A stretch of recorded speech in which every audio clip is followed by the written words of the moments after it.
Good morning, many students. Today I will explain about student affairs or Indonesian kemahasiswaan. The first time I will explain about organization structure. Jadi di sini ada struktur organisasi di mana kalian harus mengenal struktur yang ada di kampus kita agar tidak salah jika ingin mendapatkan pelayanan ya. Yang pertama, Yayasan PPSDM Alkon Kalimantan. Jadi dalam struktur organisasi kita ini ada yayasan itu berada di atas Lembaga Akademi Bahasa Asing Balikpapan. Yayasan ini dipimpin oleh Bapak Muhammad Adinuddin Alwi, SE, Magister Manajemen. Jadi jika berurusan dengan yayasan, keperluan dengan yayasan itu berhubungan dengan Pak Adinuddin Alwi ya. Kemudian di bawahnya beliau itu ada lembaga kampus kita sendiri, yaitu Akademi Bahasa Asing Balikpapan. Jadi kampus kita ini bentuknya adalah akademi. Dalam sebuah akademi, kampus dipimpin oleh direktur. Jadi direktur yang bertugas di sini adalah Dr. Rahmi Sari Baso, Sarjana Sastra, Master Magister Educational Studies, Magister Manajemen. Jadi untuk lembaga kita ini dipimpin oleh direktur. Kemudian di sebelah direktur itu ada SPMI, yaitu Satuan Penjaminan Mutu Internal, di mana SPMI ini bertugas untuk mengelola dan mendata kegiatan Tridharma sebagaimana sesuai dengan peraturan dari Kemenristek, Kemdikbud, bahwa sebuah kampus itu memiliki peran dalam masyarakat, yaitu dalam bentuk Tridharma. Tridharma itu terbagi dalam pendidikan. Jadi kampus adalah lembaga pendidikan di mana tugasnya adalah memberikan pendidikan dan pengajaran kepada masyarakat. Kemudian yang kedua adalah penelitian, di mana dosen atau mahasiswa juga bisa di dalam kampus itu bertugas memberikan kontribusi dalam bidang ilmu pengetahuan melalui penelitian. Kemudian yang ketiga adalah pengabdian masyarakat. Kampus memiliki kewajiban untuk memberikan kontribusi untuk mengupdate pengetahuan, pelayanan kepada masyarakat. Jadi itulah yang dimaksud dengan Tridharma Kampus. Kemudian di samping direktur yang ada berbayang itu adalah Senat Perguruan Tinggi. Senat Perguruan Tinggi ini memberikan aturan-aturan regulasi berdasarkan rapat dari Senat dan memberikan saran-saran juga pengesahan terhadap misalnya kelulusan, wisuda, dan lain-lainnya sesuai dengan bidang akademik. Jadi Senat di sini terdiri dari para dosen yang ada di kampus Akademi Bahasa Asing Balikpapan. Kemudian untuk direktur ini mengelola dan bertanggung jawab terhadap seluruh departemen yang ada di bawahnya. Nah, direktur sendiri dibantu oleh seorang wakil direktur, ya, karena kampus kita kan kampus sederhana ya, kecil ya. Jadi dibantu oleh satu saja wakil direktur, yaitu saya sendiri, Muhammad Rohman, Sarjana Sastra Magister Pendidikan. Nah, untuk wakil direktur, maka secara langsung dia membawahi departemen-departemen di bawahnya. Yang pertama kita bagi dalam urusan akademik. Urusan akademik ini adalah di bawah wakil direktur ada jurusan. Nah, sebagaimana kita ketahui, jurusan yang ada di Akademi Bahasa Asing Balikpapan hanya terdapat satu jurusan, yaitu jurusan Bahasa Inggris. Nah, jurusan Bahasa Inggris ini dikelola oleh Ibu Ketua Jurusan, yaitu Susana Wijayanti, Sarjana Sastra Magister Pendidikan. Ibu Ketua Jurusan tersebut juga membawahi dalam bidang perpustakaan, ya, termasuk prodi. Kemudian jika nanti kalian mengadakan PKL, on the job training, itu berhubungan dengan beliau. Kemudian di sebelah Ibu Susan ada Treasure Study. Nah, di sini ada Bapak Nyoman Mahendra, Sarjana Ekonomi Magister Manajemen. Nah, Bapak Nyoman Mahendra ini bertugas untuk mencari dan mendata lulusan. Apakah lulusan dari Akademi Bahasa Asing Balikpapan sudah bekerja sesuai dengan bidang keahliannya, terutama yaitu bahasa Inggris. Nah, kita di bawah sini Pak Nyoman dan Bu Susan itu ada di bawah Bu Susan misalkan ada mahasiswa yang sedang melaksanakan studi saat ini, termasuk kalian nantinya ada di bawah koordinasi ketua jurusan yaitu Ibu Susan. Jadi dari Ibu Susan di sini memberikan pelaporan kepada wakil direktur memberikan pelaporan kepada direktur. Nah, nantinya direktur akan memberikan pertanggungjawabannya setiap periode kepada yayasan sehubungan dengan departemen dan struktur organisasi di bawahnya yang beliau pimpin ya. Kemudian kita bergeser ke Pak Nyoman. Di sini tadi Pak Nyoman berhubungan dengan alumni ya, lulusan. Kita bergeser ke sebelahnya.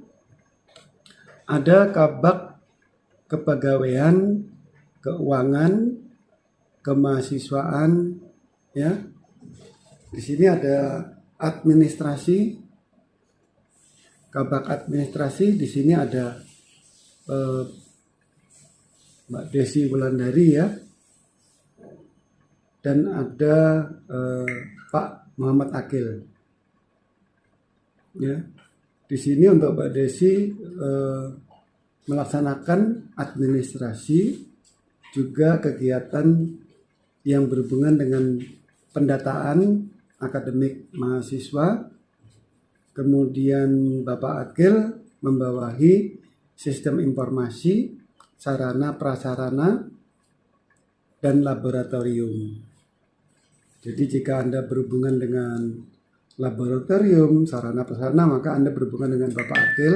Sedangkan jika Anda berhubungan atau memiliki kepentingan tentang administrasi ya dan lain sebagainya ya, sebagai mahasiswa, maka Anda dapat mengontak di Mbak Desi ya. Kemudian di sebelah Mbak Desi ada kepegawaian, di situ masih saya ya, dan berhubungan dengan Mbak Desi ya, masih ya untuk kepegawaian. Kemudian keuangan juga saya berhubungan dengan administrasi keuangan, yaitu di Mbak Desi. Kemudian saya juga selain kepegawaian itu membawahi dosen karyawan, administrasinya berhubungan juga dengan Mbak Desi. Kemudian beasiswa mahasiswa, di mana di sini saya adalah koordinator beasiswa berhubungan juga dengan Mbak Desi. Kemudian untuk prasarana saya berhubungan dengan Pak Agil. Kemudian pembina kemahasiswaan. Pembina kemahasiswaan sendiri yaitu BEM. Kita memiliki badan eksekutif mahasiswa. Di sini pembinanya dipimpin oleh saya sendiri. Kemudian wakil pembina itu dipimpin oleh Pak Nyoman. Jadi kalau Anda nanti berkecimpung ikut berorganisasi dalam kegiatan BEM, maka pembinanya adalah saya, kemudian wakil pembinanya adalah Bapak Nyoman ya. Oke, jadi Anda sudah mengenal struktur organisasi yang ada di Akademi Bahasa Asing Balikpapan ya. Berikut person in charge, orang yang bertanggung jawab dalam kegiatannya. Kemudian kegiatan apa saja yang dilaksanakan, misalkan senat ya. Senat ini melaksanakan wisuda ya. Nah, ini setiap tahun kita melaksanakan wisuda. Kemudian tugas saya sebagai wakil direktur, tadi ada bidang akademik, bidang umum ya.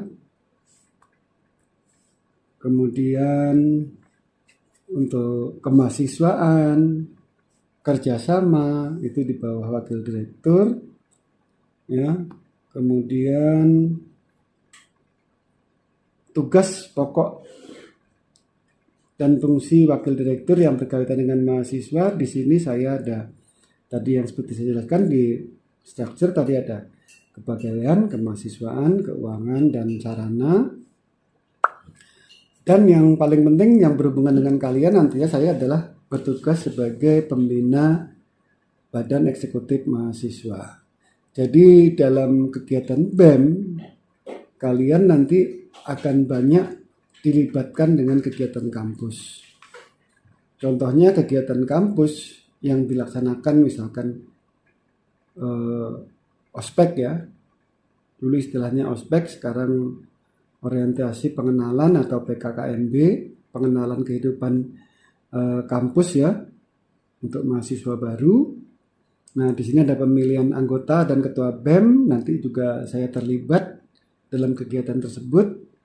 Misalkan nanti ada interview, ya, fit proper test, kemudian ada pelantikan anggota BEM ya. Jadi kegiatan BEM tadi bisa dilaksanakan di dalam kampus dan di luar kampus. Berhubungan dengan internal kampus juga masyarakat di luar kampus. Nah, ini contoh-contoh kegiatan BEM. Ini contoh BEM membawa bendera di acara pelantikan ya. Nah, ini acara pelantikan BEM. Nah, nanti kalau kalian, apalagi kalian yang mahasiswa beasiswa ya, menerima mahasiswa, menerima melalui jalur beasiswa, mahasiswa yang terdaftar dalam KIP ya, maka kalian ini diwajibkan membantu kampus, karena KIP sejatinya berarti kalian menerima beasiswa, berarti kalian mendapatkan bantuan dari kampus, maka seyogyanya Anda juga wajib membantu kegiatan kampus. Nah, dalam beberapa kegiatan kampus itu banyak kita meminta bantuan dari BEM, sehingga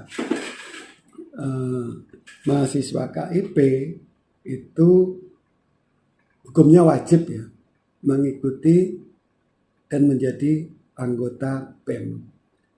Nah, jadi kalian tidak bisa, Pak, saya nggak bisa, misalkan punya alasan nggak bisa mengikuti BEM karena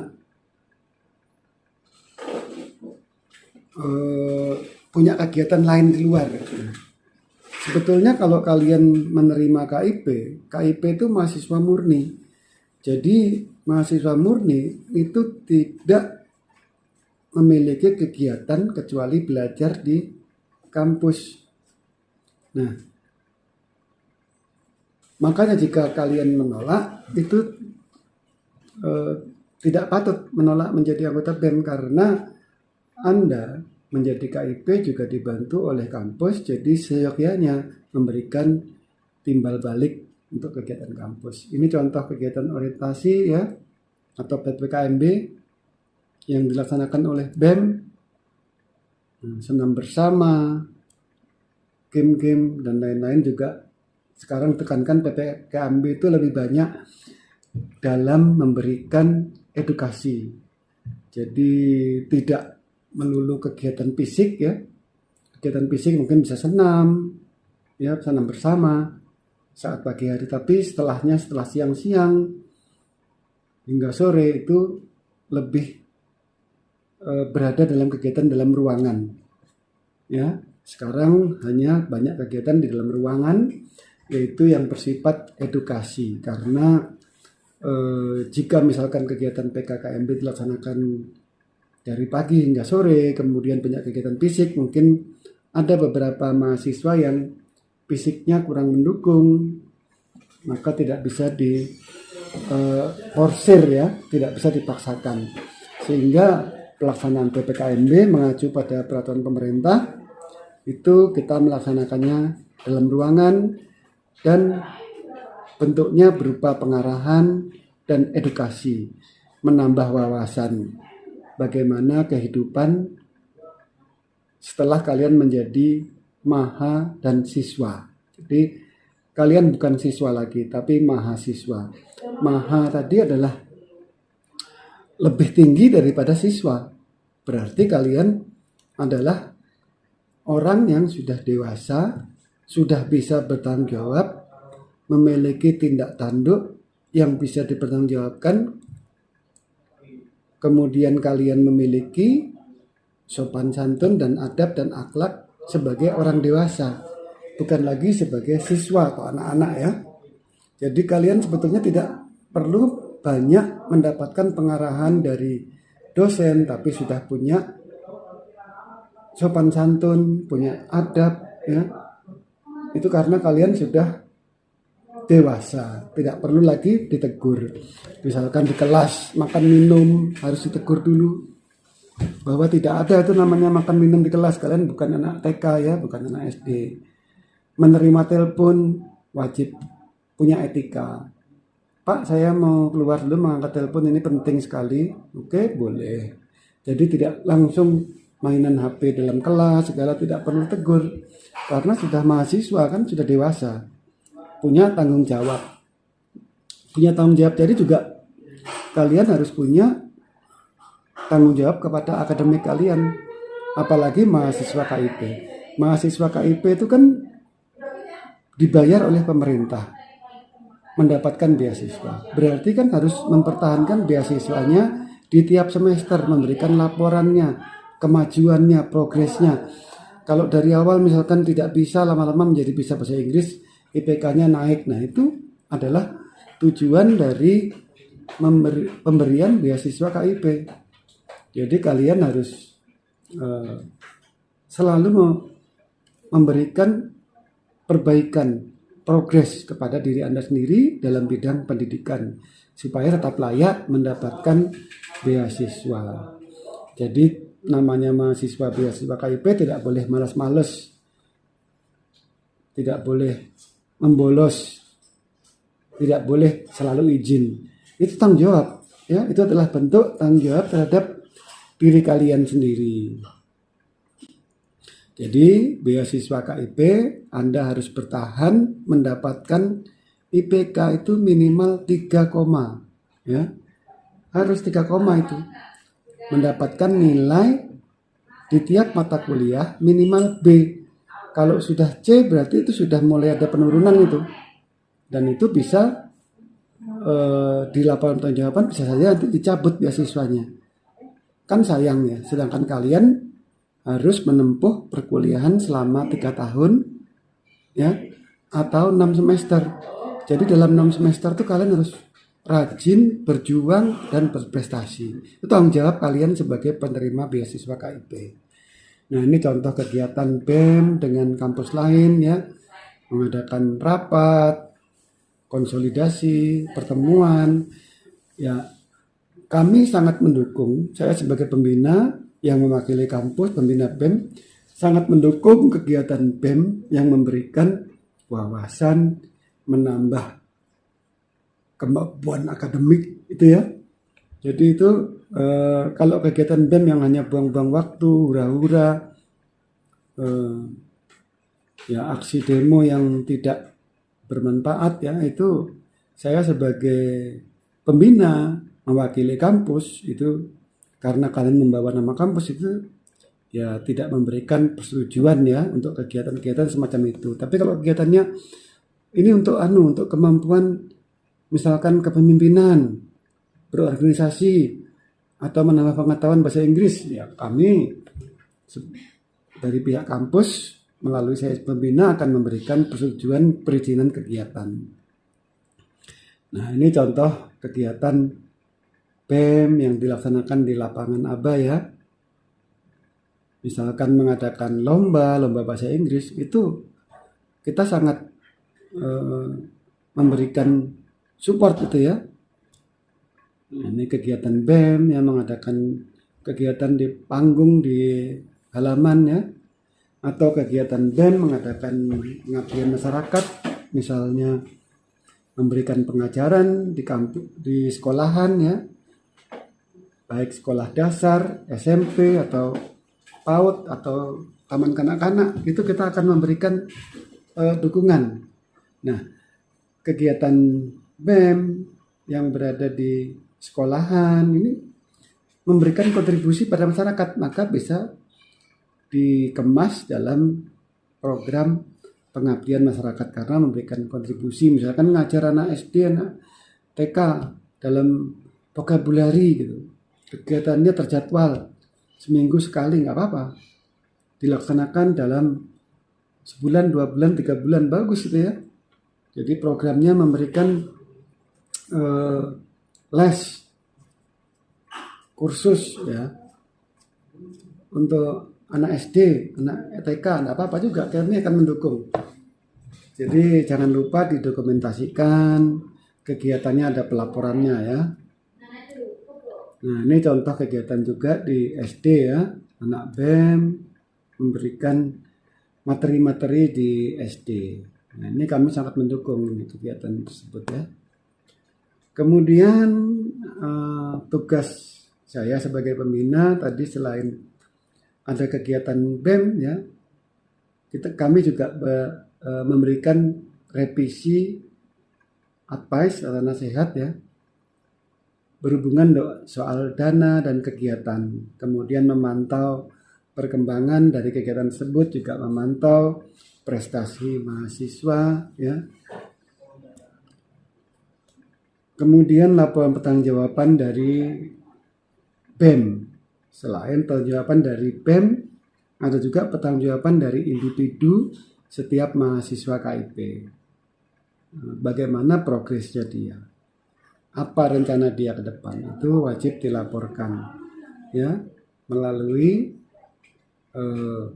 wakil direktur nanti yang berhubungan dengan direktur, juga berhubungan dengan administrasi untuk konfirmasi dan konsolidasi kegiatannya ke depan dan mereview kegiatan yang sudah dilaksanakan. Contoh ini kegiatan BEM memungut sampah di sekitar kampus ya. Ini memberikan kontribusi ke masyarakat. Jadi jangan dianggap kecil, walaupun mungkin ini cuma soal kebersihan ya, tapi di sekitar kampus, area kampus, nanam pohon segala, itu bagus dilaksanakan. Nah, ini kegiatan BEM dalam PKKMB ya, kegiatan dalam ruangan, memberikan penyuluhan ya dengan metode ceramah, KIM, itu bagus. Nah, kalau yang ospek untuk yang sistem bully-bully itu sudah tidak ada ya, karena kita tidak senior membuli junior, itu tidak diperkenankan lagi.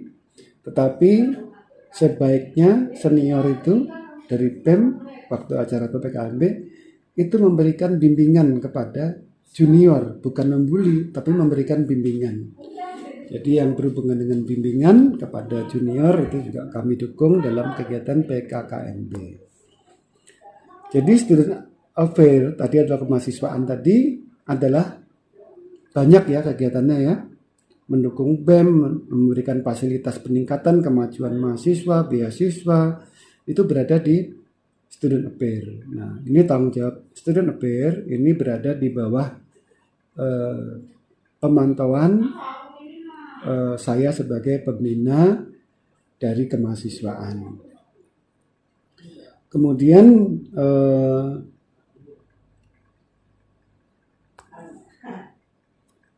selain kegiatan-kegiatan tadi, orientasi ya, bisa juga berhubungan dengan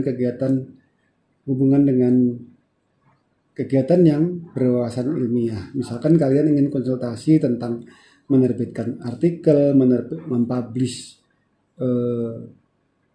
materi di media sosial, itu boleh saja.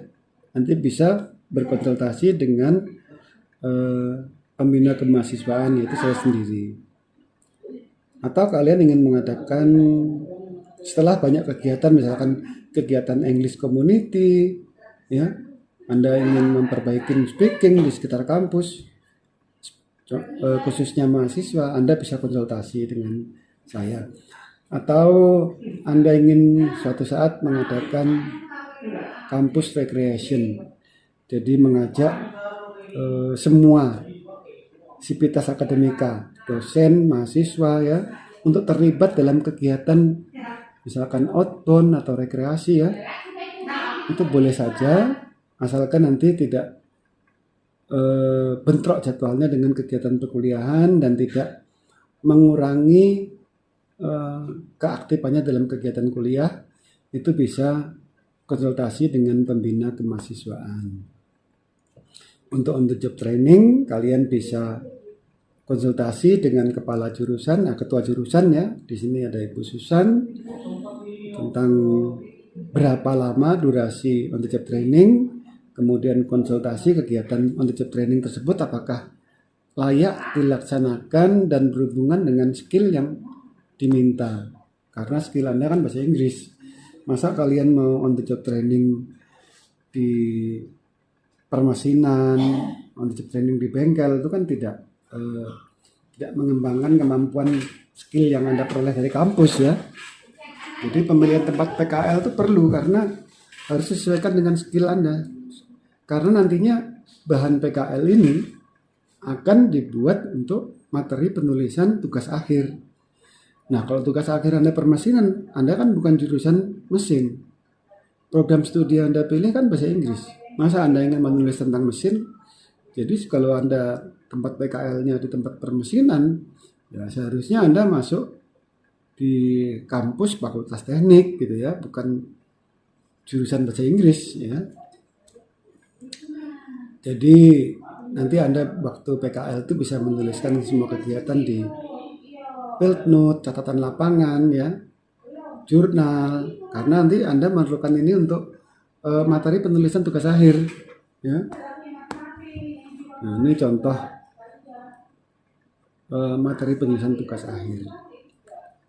Jadi tadi kemahasiswaan secara singkat adalah struktur organisasi, PKL, dan beasiswa. Oke, saya potong di sini. Jadi yang utama tadi adalah kegiatan BEM. Jadi saya membina kegiatan BEM ya. Utamanya kegiatan BEM dan memberikan wawasan alma mater tentang etika, cara berpakaian. Kalian ya berpakaian harus sesuai dengan tingkat pendidikan Anda. Tingkat pendidikan Anda kan mahasiswa, jadi bukan siswa. Jadi berpakaian itu sopan, kemudian enak dilihat ya, sesuai dengan budaya, culture kita orang timur, walaupun Anda materinya mempelajari bahasa Inggris. Jadi saya tekankan lagi, untuk etika itu kalian wajib memperhatikan etika ya. Kehadiran itu wajib melaksanakan 16 meeting. Itu sebetulnya kewajiban mahasiswa 16 meeting. Bisa dikurangin hanya sampai 14. Jadi 2 kali meeting itu misalkan sakit itu bisa. Jadi setiap kali Anda meeting dengan dosen yang 2 SKS itu minimal 16 meeting. Yang 4 SKS berarti tinggal dikalikan aja 32 meeting ya. Toleransi itu hanya 2 kali tidak masuk. Kalau Anda sudah 2 kali tidak masuk, terus lewat dari 2 kali Anda tidak masuk dalam seminggu, dalam satu semester ya, bukan seminggu, maka Anda sudah melewati toleransi tersebut. Dan itu hak dosen untuk memberikan penilaian dalam keaktifan Anda dalam perkuliahannya. Jadi makanya saya wanti-wanti Anda setiap kali mata kuliah untuk dosen yang bersangkutan wajib masuk 16 meeting. Jadi tidak boleh dikurangi ya. Jikapun Anda kesulitan hadir, misalkan sakit atau ada kepentingan, itu toleransi cuma 2 saja. Kalau lewat dari 2, maka Anda sudah melewati batas toleransi. Dan penilaian bisa berkurang. Itu hak prerogatif dari dosen mata kuliah yang bersangkutan. Oke, tadi untuk materi student affair cukup sampai di sini ya. Jadi kalian sudah mendapatkan banyak juga wawasan dalam PPKMB ini melalui materi-materi yang lain.